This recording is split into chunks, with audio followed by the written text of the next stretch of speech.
Breaking news at 10, fear very real in Austin as emergency crews go tearing down the street over a report of yet another explosion. And our crews were right there as first responders raced to the scene.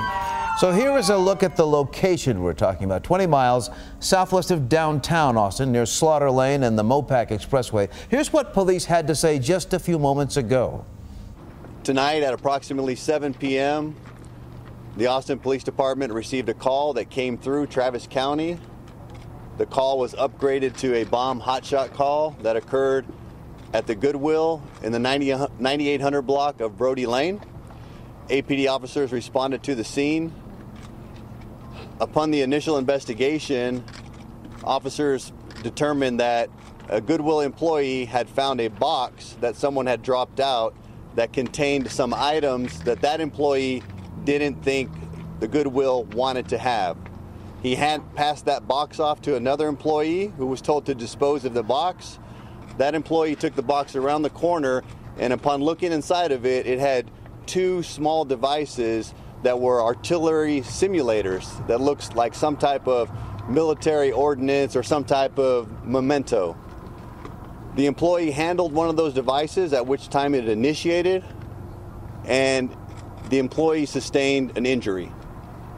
That employee was transported to the hospital, and he is doing well and he is recovering.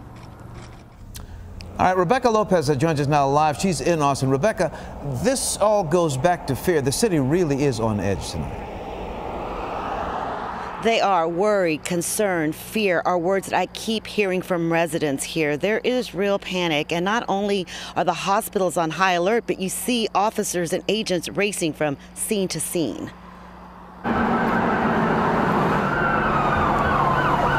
A small army of federal agents swarmed a Goodwill store.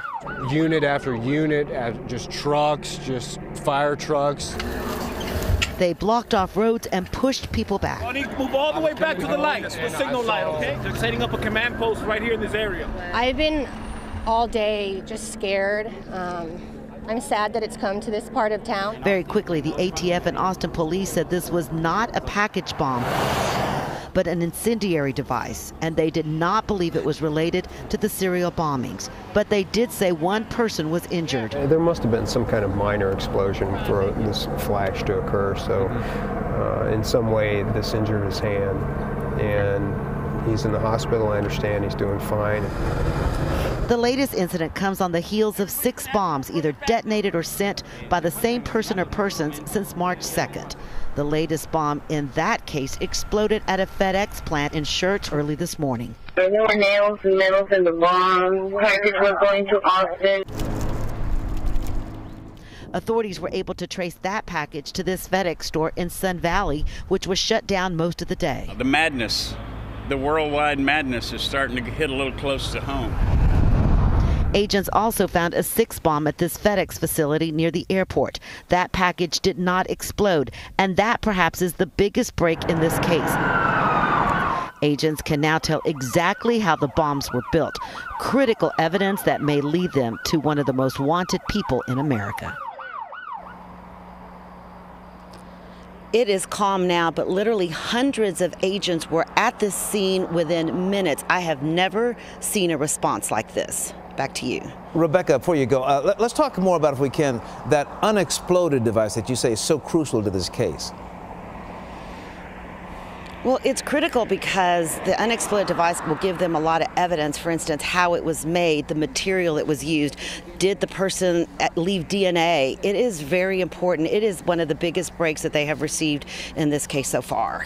Now, we've talked about that device. There's also some talk that officials apparently may have some kind of video of this suspect from that FedEx store where this box was delivered, right? Mike McCall, the head of the House, the chairman of the House Homeland Security, says that there is evidence, surveillance video that he has been briefed, and says that it possibly shows the suspect. Also, FedEx has said that they have provided extensive evidence to authorities, that not only for the packages, but also extensive evidence about the suspect himself. Rebecca, you know, we started off our coverage tonight with you talking about that huge response tonight. You saw the people rushing past you. So How do all of these departments work together? We're assuming that they're all working obviously for the same thing.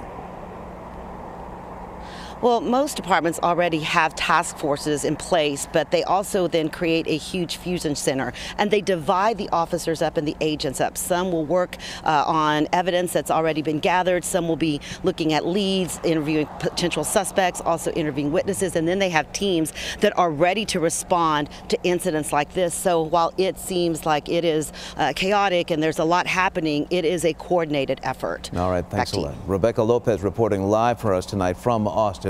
We should note that these incidents have happened all across the city of Austin, not just in one neighborhood. 2 people have died and several are seriously hurt. And